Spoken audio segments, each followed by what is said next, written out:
ಪ್ರಬಲವಾದಂಥ ವಾದ.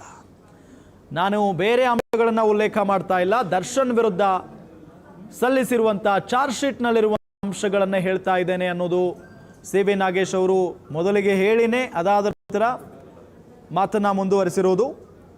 Charge sheet ಲೋಪ ಉಲ್ಲೇಖಿಸಿ ಪೊಲೀಸರಿಗೆ ಶಾಕ್ ಕೊಟ್ಟಿದ್ದಾರೆ. ಈ ಚಾರ್ಜ್ ಶೀಟ್ನಲ್ಲಿಯೇ ಇಷ್ಟೊಂದು ಲೋಪದೋಷಗಳಿದ್ದಾವೆ, ಇನ್ನು ತನಿಖೆ ಯಾವ ರೀತಿ ಆಗಬಹುದು ಅನ್ನೋದು ಅನುಮಾನ.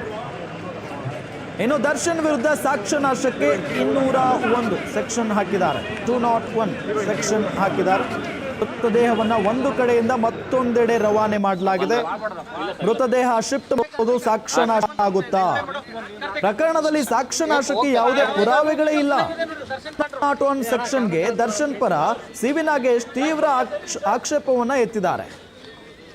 ದರ್ಶನ್ ವಿರುದ್ಧ ಸಾಕ್ಷ್ಯ ನಾಶಕ್ಕೆ 201 ಸೆಕ್ಷನ್ ಹಾಕಿದ್ದಾರೆ. ಮೃತದೇಹವನ್ನು ಒಂದು ಕಡೆಯಿಂದ ಮತ್ತೊಂದೆಡೆ ರವಾನೆ ಮಾಡಲಾಗಿದೆ. ಮೃತದೇಹ ಶಿಫ್ಟ್ ಮಾಡುವ ಸಾಕ್ಷ್ಯ ನಾಶ ಇದೆಲ್ಲೋ ಒಂದು ಕಡೆ ಈ ವಾದವನ್ನು ನಾವು ಗಮನಿಸ್ತಾ ಇದ್ರೆ, ಕೊಲೆ ನಡೆದಿರುವಂತಹ ಸ್ಥಳದಿಂದ ಆ ಮೃತದೇಹವನ್ನು ಬೇರೊಂದು ಕಡೆಗೆ ಸ್ಥಳಾಂತರ ಮಾಡಿದ್ದಾರೆ ಅಂತ ಅಂದ್ರೆ ಸಾಕ್ಷ್ಯ ನಾಶ ಮಾಡೋದಕ್ಕಲ್ಲದೆ ಮತ್ತಿನ್ನೇನಕ್ಕೆ ಅನ್ನೋ ಒಂದು ಪ್ರಶ್ನೆಯೂ ಕೂಡ ಸಹಜವಾಗಿ ಮೂಡುತ್ತೆ. ಪಟ್ಟಣಗೆರೆ ಶೆಡ್ನಲ್ಲಿ ಕೊಲೆ ಆಗಿದೆ, ಆ ಮೃತದೇಹ ಸಿಕ್ಕಿರೋದು ಬೇರೆ ಕಡೆ. ಸಾಕ್ಷ್ಯ ನಾಶಕ್ಕಾಗಿನೇ ಅಲ್ವಾ ಆ ಮೃತದೇಹವನ್ನ ಬೇರೆ ಕಡೆಗೆ ಸ್ಥಳಾಂತರ ಮಾಡಿರೋದು. ಆದ್ರೆ ಇಲ್ಲಿ ಸಿ.ವಿ. ನಾಗೇಶ್ ಅವರ ವಾದ ಏನಪ್ಪಾ ಅಂದ್ರೆ, ಮೃತದೇಹ ಶಿಫ್ಟ್ ಮಾಡೋದು ಸಾಕ್ಷ್ಯ ಆಗುತ್ತಾ ಅಂತ ಹೇಳಿ, ಸಾಕ್ಷ್ಯ ನಾಶ ಆಗಲ್ವಾ ಅಂತ ಹೇಳಿ ಪ್ರತಿವಾದವನ್ನ ಮಂಡನೆ ಮಾಡ್ತಾರೆ ಎಸ್.ಪಿ.ಪಿ. ಪ್ರಸನ್ನ ಕುಮಾರ್. ಪ್ರಕರಣದಲ್ಲಿ ಸಾಕ್ಷ್ಯ ನಾಶ ಯಾವುದೇ ಪುರಾವೆಗಳೇ ಇಲ್ಲ ಅಂತ ಹೇಳ್ತಾ ಇದ್ದಾರೆ ಸಿ.ವಿ. ನಾಗೇಶ್. 201 ಸೆಕ್ಷನ್ಗೆ ದರ್ಶನ್ ಪರ ಸಿ.ವಿ. ನಾಗೇಶ್ ತೀವ್ರವಾದಂತಹ ಆಕ್ಷೇಪವನ್ನ ಎತ್ತಿರೋದು. ಮೃತದೇಹವನ್ನ ಒಂದು ಕಡೆಯಿಂದ ಮತ್ತೊಂದು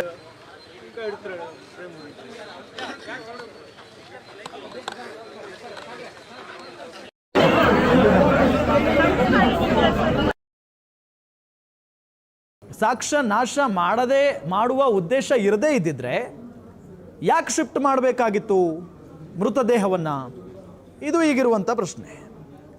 ಸಾಕ್ಷಿ ನಾಶ ಮಾಡುವ ಉದ್ದೇಶ ಇರದೇ ಇದ್ದಿದ್ರೆ ರೇಣುಕಾ ಸ್ವಾಮಿಯವರ ಮೃತದೇಹವನ್ನ ಯಾಕೆ ಶಿಫ್ಟ್ ಮಾಡಬೇಕಾಗಿತ್ತು? ಹಾಗಾದ್ರೆ ಇದ್ರ ಬಗ್ಗೆ ಎಸ್.ಪಿ.ಪಿ. ಪ್ರಸನ್ನ ಕುಮಾರ್ ಅವರು ಪ್ರತಿವಾದವನ್ನ ಮಂಡಿಸ್ತಾರೆ. ಆದರೆ ಇಲ್ಲಿ ದರ್ಶನ್ ಪರ ವಕೀಲ ಸಿ.ವಿ. ನಾಗೇಶ್ ಯಾವ ರೀತಿಯಾಗಿ ವಾದವನ್ನ ಮಂಡನೆ ಮಾಡ್ತಾ ಇದ್ದಾರೆ ಅನ್ನೋದರ ಬಗ್ಗೆ ನಾವು ಗಮನಿಸ್ತಾ ಹೋಗೋಣ. ಪ್ರಬಲವಾದಂಥ ಪ್ರಶ್ನೆಗಳನ್ನು ಮುಂದಿಡ್ತಾ ಇದ್ದಾರೆ.